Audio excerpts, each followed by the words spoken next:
نیا چیپٹر شروع ہوا ہے. بسم اللہ الرحمن الرحیم. استطاعت کا آپ لوگوں کے درمیان بات آئی تھی کہ استطاعت کا کیا مطلب ہے. بندے کے پاس طاقت اور قدرت ہے بھی کہ نہیں ہے. بندہ جو بھی کام کرتا ہے اس میں اس کی طرف سے جو طاقت استعمال ہوتی ہے اس کی کیا حقیقت ہے. آیا وہ بندے کے پاس پہلے سے ہے یا کام کے وقت پیدا ہوتا ہے. یہ ایک مسئلہ ہے. اصل میں اس کا تعلق تقدیر کے مسائل سے ہے. شاید قدریہ اور جبریہ کے درمیان یہ مسئلہ زیر بحث رہا ہے شروع سے.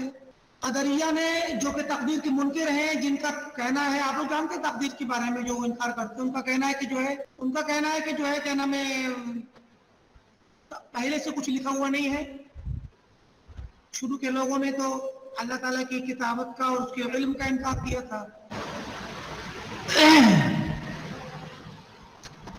بعد کے لوگوں نے معتزلہ قدریہ، جب قدریہ میں معتزلہ مل گیا کر کے تو یہ متاخرین قدریہ کہلاتے ہیں. ان لوگوں نے پھر اللہ تعالیٰ کی قدرت اور مشیت دونوں کا انکار کر دیا کہ بندے کے فعل میں اللہ کی کوئی قدرت یا اس کی تخلیق نہیں ہے، بلکہ بندہ خود ہی اپنے فعل کا خالق ہے.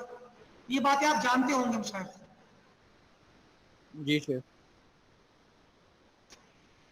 اب ایسی صورت میں اسی زمانے میں یہ مسئلہ چھڑ گیا کہ کیا بندے کے پاس کام کرنے کی، کچھ بھی کام کرتا ہے اگر تو اس کی قدرت اس کے پاس ہے کہ نہیں. استطاعت.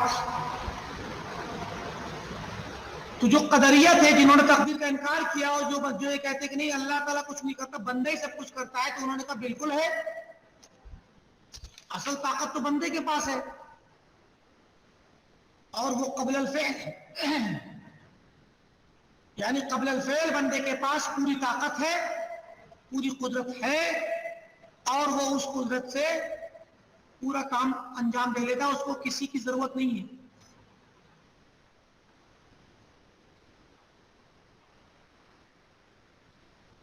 ان کے بالمقابل جبریہ کا فرقہ تھا جنہوں نے بندے کی قدرت کا سرے سے انکار کر دیا. جبریہ کہتے ہیں کہ بندے کو کوئی اختیار نہیں، کوئی قدرت نہیں اس کے پاس. یہ سب باتیں آپ کی سنی ہوئی ہیں. انہی میں سے یہ مسئلہ نکل کے آیا ہے. وہ کہتے ہیں کہ نہیں بندے کے پاس کوئی. یہ جہمیہ جو ہے، جہم بن صفوان اور اس کے ماننے والے جہمیہ خالص قسم کے جبریہ ہیں. وہ کہتے ہیں کہ بندے کے پاس کوئی قدرت نہیں، نہ کوئی اختیار ہے، نہ کوئی ارادہ ہے. جو کچھ بھی کرتا ہے اللہ تعالیٰ کرتا ہے. بس اچھا ہو یا برا سب اللہ کرتا ہے. بندہ تو بیچ میں بس استعمال ہو رہا ہے.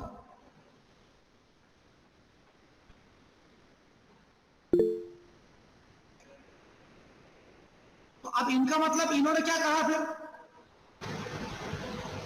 پہلے تو کہا بندے پہ کوئی قدرت ہے ہی نہیں.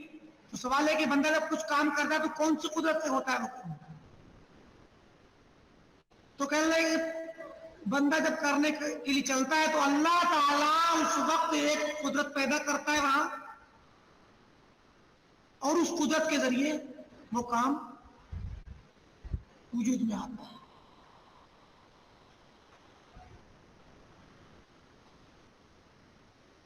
ان کے بقول قدرت مع الفعل ہے، قبل الفعل نہیں. سمجھ آ رہی بات کہ نہیں آ رہی مشاہد؟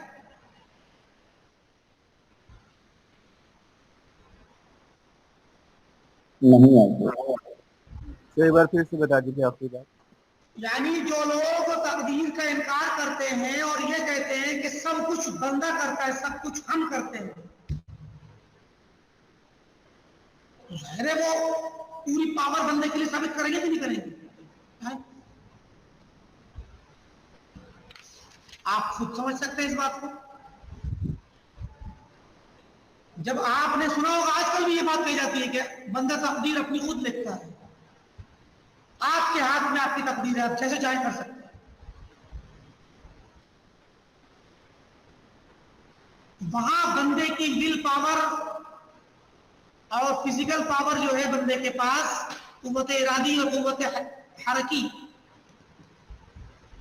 حرکت کی قوت اور ارادے اور جذبات کی قوت، ساری قوتوں کو بندہ ثابت مان رہا ہوتا ہے پہلے سے۔ سمجھ آ رہی بات؟ تو وہ لوگ یہ کہتے ہیں کہ بندے کے پاس قدرت قبل الفعل ہے، کام کرنے سے پہلے قدرت تامہ اور قدرت مؤثرہ موجود ہے۔ اور جو قدریہ جو جبریہ ہے وہ تو کہتے ہیں بندہ مجبور محض ہے، بندے کے پاس کوئی طاقت نہیں ہے، سب کچھ اللہ کرتا ہے، تو قبل فعل تو ہو ہی نہیں سکتی۔ اب سوال اٹھا کہ جب بندے کے پاس طاقت نہیں ہے تو جب بندہ کچھ کر رہا ہوتا ہے ہم دیکھتے ہیں تو وہ کام پھر کس طاقت سے ہوتا ہے؟ اس نے مان لیجیے ہم نے موبائل اٹھا لیا، اب یہ جو اٹھایا ہاتھ میں، تو ہمیں آپ کو تو دکھ رہا ہے کہ ہم نے اٹھایا نا، تو بندے نے جو اٹھایا، بندہ وہاں پر کس قدرت کا استعمال کر رہا ہے؟ اس کا جواب یہ دیا کہ اللہ تعالیٰ ایسے وقت میں بندے کے پاس ایک قدرت پیدا کر دیتا ہے جو اس کے ہاتھ میں کسی چیز کو اٹھانے میں مدد دیتی ہے، اور وہ قدرت اللہ کی ہوتی ہے، بندے کا اس میں کچھ نہیں۔ تو یہ کہتے ہیں کہ قدرت جو ہے بندے کے پاس جو آتی ہے وہ بعل فعل کے ساتھ اس کے پاس پیدا ہوتی ہے۔ سمجھ آ رہی بات؟ جی سر۔ یہ جبریہ کا کہنا ہے نا شیخ؟ جی جبریہ کہنا ہے، اور اہل سنت والجماعت کا کہنا ہے کہ جو ہے وہ پیچھے گزر چکی بات، اسی کی وضاحت آ رہی پھر سے پڑھیں گے تو پوری بات واضح آ جائے گی۔ کہتے کہ شرح پڑھتے ہیں الاستطاعت والقدرہ والطاقہ والوسع، یہ جو الفاظ ہیں شریعت کے اندر وارد ہوئے ہیں کتاب و سنت میں، الفاظ متقاربہ، ایک دوسرے کے قریب قریب معانی والے الفاظ ہیں۔ وتقسیم الاستطاعہ الی قسمین، اور استطاعت اور قدرت کو دو قسموں میں بانٹنا، کما ذکر الشیخ رحمہ اللہ، جیسے کہ شیخ طحاوی رحمہ اللہ نے نقل کیا، ذکر کیا اپنے متن میں، هو قول عامۃ اہل السنہ، عمومی اہل سنت والجماعت کا یہ قول یہی ہے، جمہور کا، وهو الوسط، درمیانی قول ہے، حق قول ہے۔ وقالت القدریة والمعتزلة لا تكون القدرة الا قبل الفعل، نہیں ہوتی ہے قدرت مگر فعل سے پہلے، جیسے بھی آپ کو بتایا ہم نے۔ وقابلهم طائفة من اہل السنہ، اور ان کے مقابلے میں آئے اہل سنہ کے ایک طائفہ یا چند لوگ، فقالوا لا تكون الا مع الفعل، نہیں ہوتی مگر فعل کے ساتھ۔ یہ والی بات اصل میں جبریہ کی ہے، لیکن انہوں نے اہل سنہ کا کیوں کہا؟ اب یہ بات سوچنے کی ہے نا۔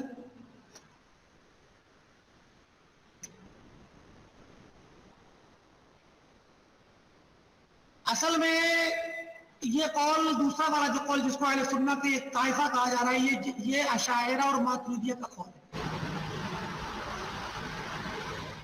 سمجھ آئی بات کی نہیں آئی؟ یہ قول اشاعرہ اور ماتریدیہ کا ہے، اور یہ اہل سنہ میں شمار ہوتے ہیں، بلکہ اہل سنت والجماعت تو یہی لوگ ہیں۔ آپ کون ہیں؟ آپ تو وہابی ہیں۔ سمجھ آگئی بات کی نہیں مشائخ؟ جی سر۔ امام ابن ابی العز الحنفی رحمۃ اللہ علیہ شارح الطحاویہ دیوبند کے مدرسے میں پڑھاتے تھے۔ اب دیوبند میں بیٹھ کر کے دیوبندیوں کے قول کو نقل کریں گے تو کیا یہ کہیں کہ بدعتیوں نے کہا، جبریہ نے کہا؟ اہل سنت تو کہنا ہی پڑے گا نا، کیونکہ وہ لوگ خود کو اہل سنت جماعت مانتے ہیں۔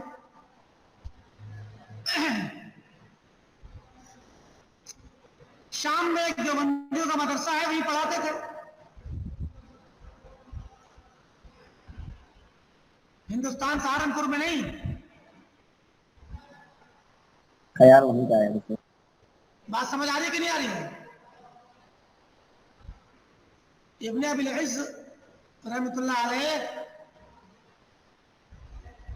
شام کے ملک شام کے ایک دیوبندی مدرسے میں پڑھایا کرتے تھے. اور ایک نہیں وہ کئی مدرسوں میں پڑھایا انہوں نے. آج کل ہمارے علماء بیچارے کچھ سال کسی مدرسے میں کچھ سال کسی مدرسے میں، ایسی انہوں نے بھی کئی مدرسوں میں پڑھایا، سب دیوبندی مدرسے. تو دیوبندیوں کے مدرسے میں بیٹھ کر دیوبندیوں کے خلاف بات کہو گے تو ظاہر ہے تھوڑی سی تو نرمی اختیار کرنی پڑے گی نا. اور حکمت کا تقاضا بھی یہی ہے، اس لیے اہل سنت کہہ دیا. ورنہ یہ لوگ اہل سنت نہیں ہیں، اہل بدعت ہیں. سمجھ آ رہی بات کہ نہیں آ رہی مشاہد؟ جی شیخ. جی شیخ. اور تقدیر کے بعد میں جبریہ ہے یہ لوگ. قابلہم کا معنی کیا ہوتا ہے مشاہد؟ قابلہ جو قابل ہو سامنے آنا، مقابل میں کھڑا ہونا.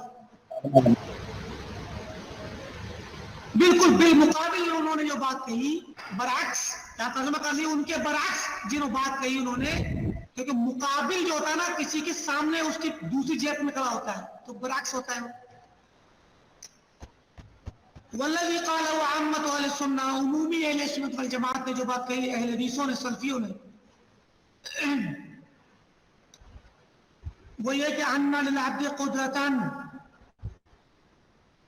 بندے کے پاس دو طرح کی قدرت ہوتی ہے. ایک قدرت تو وہ ہوتی ہے ہیا مناط الامر والنہی، جو امر و نہی کا مناط ہے، مناط تکلیف ہے. وہ قدرت جس قدرت سے امر و نہی یعنی تکلیف شرعی بندھی ہوئی ہے. مناط ناپا یا نوتو بناتا باندھنا. صحابہ کرام گزرے کہتے کہ مرنا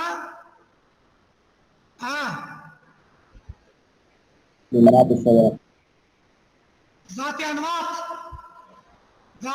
انواط درخت میں دھاگے باندھتے تھے وہ لوگ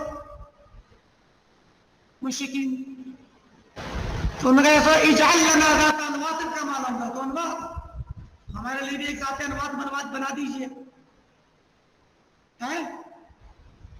تو ذات انواط کا مطلب جیسے آج کل مزاروں پہ دھاگے بندھے ہوتے ہیں، درختوں پہ لنگوٹیاں بندھی ہوتی ہیں، کپڑے بندھے ہوتے ہیں، پیپل کے درختوں پہ ہندوؤں کے یہاں، اور مزاروں کے درختوں پہ مسلمانوں کے یہاں. ذات انواط ہے. وہ تو ناپ یا نوتو مانا باندھنا. مناط کے معنی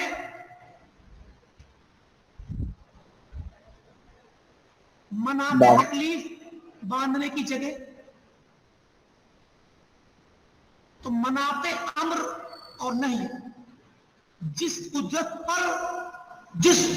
پر امر و نہیں کو باندھا جاتا ہے، یعنی بندہ جب مکلف ہوتا ہے، امر و نہیں کا پابند ہوتا ہے، تو جس قدرت کو دیکھ کر کے اسے پابند کیا جاتا ہے، جو مناط تکلیف ہے وہ قدرت، اسی قدرت پر باندھا جائے گا امر و نہیں. اب بات سمجھ آئی؟ مناط کا نہیں سمجھ میں آیا؟ اور ایک لفظ اردو بولتے ہیں ناتا، رشتہ ناتا. ناتا بھی جو ہے یہ اسی ناتا یا نوتوں سے ہے. رشتہ بھی بندھن ہوتا ہے، رشتہ بھی ایک بندھن ہوتا ہے. تو ناتا بھی بندھن ہوتا ہے، تعلق ہوتا ہے، رابطہ ہوتا ہے. تو مناط کہتے ہیں باندھنے کی جگہ، وہ قدرت جو کہ امر و نہیں کو باندھنے کی جگہ ہے. ایک قدرت تو بندے کے پاس وہ ہوتی ہے. سمجھے کہ نہیں؟ کیونکہ بندہ جب کیا چاہ رہے ہیں اس جملے سے کہنا کیا چاہ رہے ہیں؟ تو کہنا چاہتے ہیں بندے کے پاس دو قدرتیں ہیں. ایک قدرت وہ ہے جو فعل سے پہلے ہے، اور ایک قدرت وہ جو فعل کے ساتھ ہے. نہ تو ساری کی ساری قدرت فعل سے پہلے ہے نہ ساری کی ساری فعل کے ساتھ ہے، کیونکہ دو قدرتوں میں سے ایک قدرت کو لے لیا معتزلہ نے، تو انہوں نے کہا کہ بندے کی ساری قدرت فعل سے پہلے، اور دوسری والی کو لے لیا اشاعرہ اور ماتریدی دیوبندیوں نے اور کہا کہ ساری کی ساری قدرت فعل کے ساتھ ہے۔ انہوں نے فعل کے ساتھ والی ثابت مانی، قبل الفعل کا انکار کیا۔ انہوں نے قبل الفعل کو ثابت مانا، کتاب و سنت سے دلیلیں بھی لی اور محال فعل کا انکار کیا۔ اہل سنت کہتے ہیں کہ بندے کے پاس دو قدرتیں ہیں، ایک قبل الفعل ایک محال فعل۔ قبل الفعل جو ہے وہ قدرت ہے جس کا تعلق تکلیف سے ہے، مناط تکلیف ہے جو قدرت جس کو دیکھ کر کے اللہ تعالیٰ بندے کو مکلف بناتا ہے۔ سمجھ میں آ رہی بات کہ نہیں آ رہی؟ جی شیخ۔ وَهَذِهِ تَكُونُ قَبْلَهُ، اور یہ قبل الفعل ہوتی ہے۔ لا يجب ان تكون معه، اس والی قدرت کا فعل کے ساتھ ہونا واجب نہیں ہے، قبل الفعل ہونا ضروری ہے، فعل کے ساتھ بھی ہو ضروری نہیں ہے۔ سمجھ میں آئی بات؟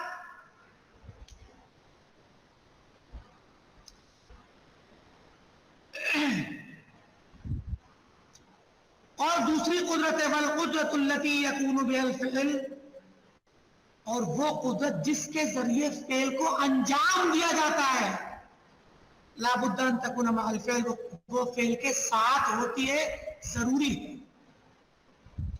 لا يجوز ان يوجد الفعل بقدرة معدومة، ایسا ممکن ہی نہیں ہے، جائز ہی نہیں ہے کہ فعل وجود میں آئے اسی قدرت سے جو معدوم ہو۔ شیخ قبل الفعل والی قدرت جو ہے یہ مع الفعل میں تو داخل ہوگی نا؟ ضروری نہیں ہے، ہو سکتی ہے داخل لیکن ضروری نہیں ہے۔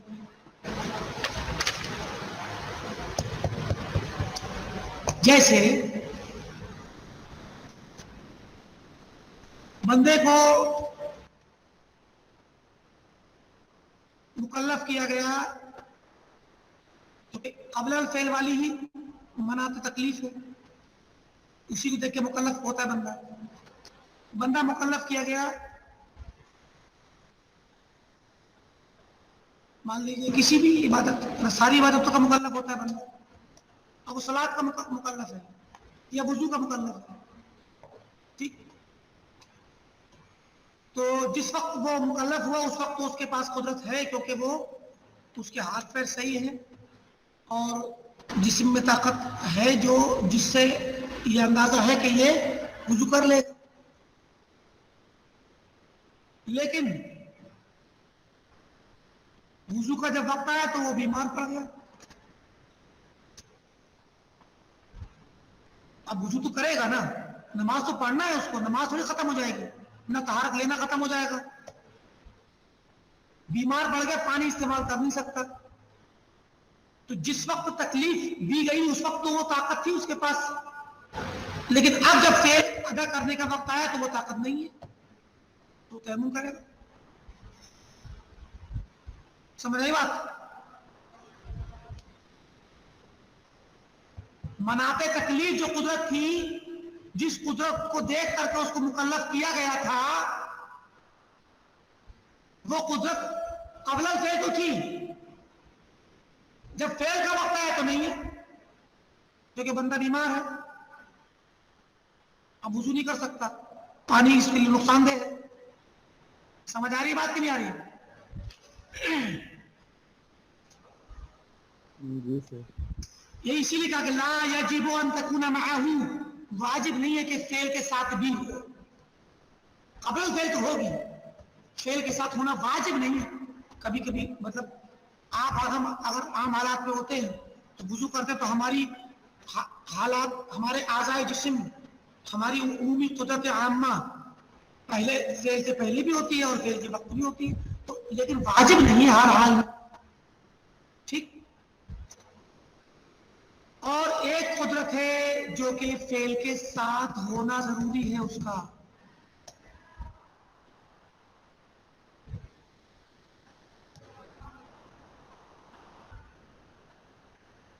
وہ قدرت ہے جس کے ذریعے فعل انجام دیتے ہیں۔ مثلا ایک قدرت ہے آپ کے ہاتھ پیر کا صحیح ہونا، آپ کا بیماری سے بری ہونا، دور ہونا، صحت و عافیت کے ساتھ رہنا، یہ قبل الفعل ہوگی۔ ایک قدرت ہے جو فعل کے وقت ہوگی، جب آپ وضو کرنے چلیں گے تو لوٹا بھریں گے یا ٹنکی کھولیں گے، ہاتھ ہلایا کہ نہیں ہلایا آپ نے، پھر ہاتھ دھلیں گے، کلی کریں گے، ہاتھ پیر ہلائیں گے اور وضو اور پیر، منہ اور چہرہ اور ہاتھ پیر سب دھلیں گے، تو یہ سب حرکت کرنے کے لیے قدرت استعمال ہو رہی ہے کہ نہیں ہو رہی ہے؟ ہاں مشاہد، جی یہ والی قدرت آپ کے فعل کے ساتھ ہونا ضروری ہے، حالانکہ یہ بھی آپ کے پاس پہلے سے ہوتی ہے، لیکن یہ استعمال کے وقت ظاہر ہوتی ہے، یہ کام کے وقت ظاہر ہوتی ہے، لیکن وہ والی جو چیزیں جو قبل الفعل ہوتی ہے اس میں ظاہری آلات، کسی دوسرے امام طحاوی نے کہا نا من جہت الوسع والصحت والتمکین وسلامت الآلات، آپ صحت مند ہیں، کوئی ایسی بیماری نہیں جو آپ کو مفلوج کر دے، اور آپ کے ہاتھ پیر صحیح سالم ہیں، بس یہی آپ کی طاقت ہے، آپ سے وزن اٹھا کے نہیں دیکھا، کوئی دیکھے گا کہ آپ دکھائیے کہ آپ کتنا وزن اٹھا سکتے ہیں تو لوٹا اٹھا پائیں گے کہ نہیں، جب لوٹا اٹھا پائیں گے تبھی آپ کو مکلف بنا جائے گا، اور نہیں اٹھا پائیں گے تو مکلف نہیں کریں گے نا، ایسا نہیں، آپ کی ظاہری صحت عامہ کو دیکھ کر کے آپ کو مکلف بنایا جاتا ہے، سمجھے کہ نہیں؟ اس وقت آپ کی قدرت کا ظاہر ہونا ضروری نہیں، حالانکہ وہ قدرت بھی آپ کے اندر ہوتی ہے، لیکن اس کا فعل کے وقت پایا جانا ضروری ہے،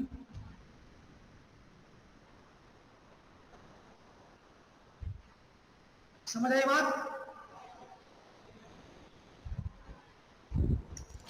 اگر فعل نہیں ہو تو اس میں قبل الفعل والی کی قدرت کیسی ہوگی؟ ابھی آپ تفنن اور تفلسف میں نہ جائیں، جو بات ہے اس کو سمجھیے گا، ٹھیک ہے؟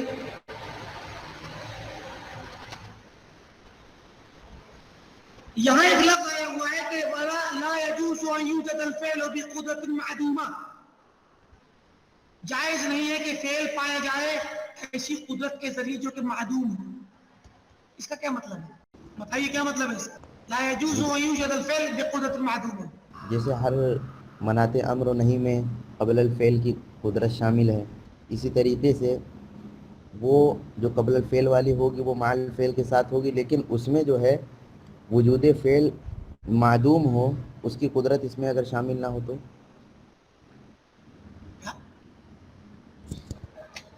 بھئی آپ قدرت معدومہ، قدرت پہلے تو یہ لفظ صحیح کیجیے کہ جو قبل الفعل ہوگی اس کا مع الفعل پایا جانا ضروری نہیں ہے، اس کو مت کہیے کہ ساتھ میں ہوگا، کسی بندے کے ساتھ ہو سکتی کسی پہ، تو واجب نہیں ہے، مطلب وہ اس کو مت لائیے، ایک قدرت قبل الفعل ہے، ایک قدرت مع الفعل، یہ بات تو ہو رہی پیچھے،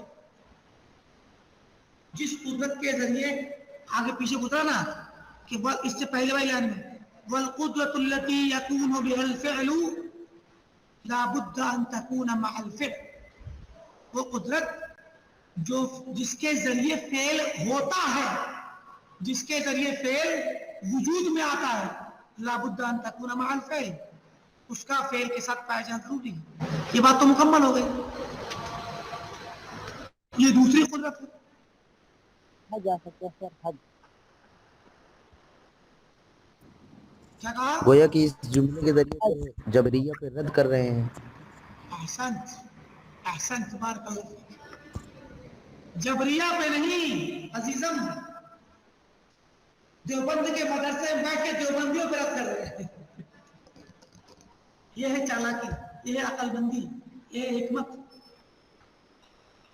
جہاں دیوبند والوں کو اہل سنت میں شمار کیا وہیں یہ بھی بتلایا کہ تم لوگوں کی بات غلط ہے، اب سنیے یہاں پر مسئلہ کیا ہے، دیوبندیوں یا عشائرہ سے جب کہا گیا کہ بھئی یہ بتلائیے کہ قدرہ محل فعل ہوتی ہے کہ قبل الفعل، تو بولے محل فعل.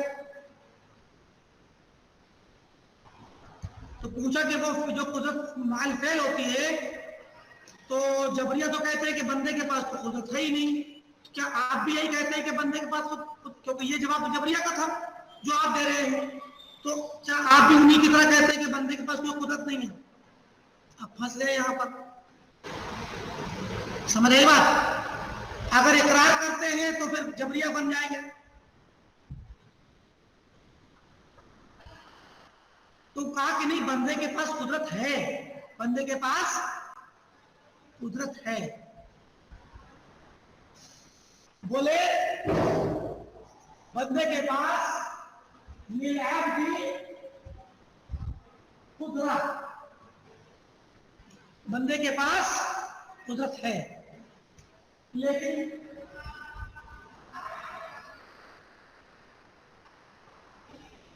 غیر مؤثر ہے. بندے کے پاس قدرت کون سی ہے؟ غیر مؤثر. للعبد قدرت لیکنها غیر مؤثر. اب یہ چیز یہ چیز اشاعرہ اور ماتریدیہ کے لیے، ابتدا تو اشاعرہ کیا تھی تو ماتریدیہ نے بھی لے لیا اس کو. یہ چیز اشاعرہ کے لیے مزہقہ خیزی کا سبب بنی، جگ ہسائی کا سبب بنی کہ بندے کے پاس قدرت ہے اور غیر مؤثرہ. یہ کون سی بات ہے؟ تو ہونے سے فائدہ کیا ہوا جب مؤثرہ نہیں ہے تو؟ ہاں مشائخ،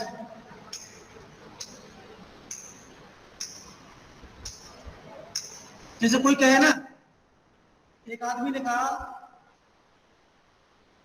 کہ میرے اکاؤنٹ میں $1 ملین مائنس ڈالر ہے.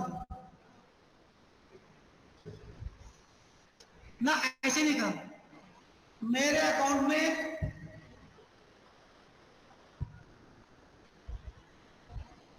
$1 کروڑ، پہلے نشان لگایا مائنس کا، ٹھیک ہے، اس کے بعد لکھا کہ $1 کروڑ ڈالر ہے یا جو بھی کچھ کہا. اب مسئلہ یہ ہے کہ آپ اپنے اکاؤنٹ میں $1 کروڑ مائنس ڈالر اگر آپ کے پاس ہے، تو دوسرے نے کہا کہ میرے پاس 1 بلین ہے مائنس میں. یہ دیکھا میرے پاس پوری دنیا کی دولت ہے مائنس. کیا ہے آپ کے پاس؟ کچھ بھی نہیں. جب آپ کے پاس مائنس 1 کروڑ ہے تو دوسرے کے پاس مائنس میں 1000 کروڑ ہے کہ نہیں؟ ہاں مشاہد، جی سر. دل کی تسلی اور خوشی کے لیے کافی کہ ہمارے اکاؤنٹ میں 1 کروڑ مائنس روپے ہیں. بڑا بہت اچھا لگتا ہے نا سن کر. ساتھ میں مائنس بھی ہے سر، ساتھ میں مائنس بھی ہے. وہی تو 1 کروڑ مائنس، مطلب مائنس کو دھیرے سے بولا.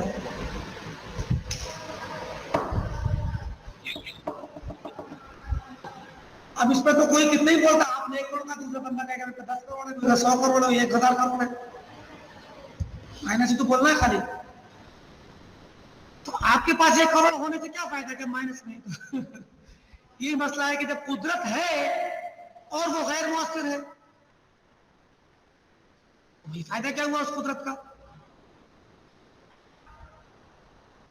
یعنی جبریہ نے تو سیدھے کاٹ پکڑ لی، آپ نے گھما کے پکڑ لی. بات تو وہی ہے. جبریہ نے کھل کے کہا، دم کے ساتھ طاقتور موقف ہے ان کا. انہوں نے کہا کہ جو کہنا ہے کھل کے کہیں گے، بندے کے پاس کوئی طاقت نہیں. آپ نے کوئی بات کہی مگر دبے لفظوں میں کہی. اسی لیے تقدیر کے باب میں اشاعرہ اور ماتریدیہ جبریہ ہیں، چاہے وہ اس کا اقرار کرے یا نہ کرے، کیونکہ ان کا قول یہی ہے قدرت غیر مؤثرہ.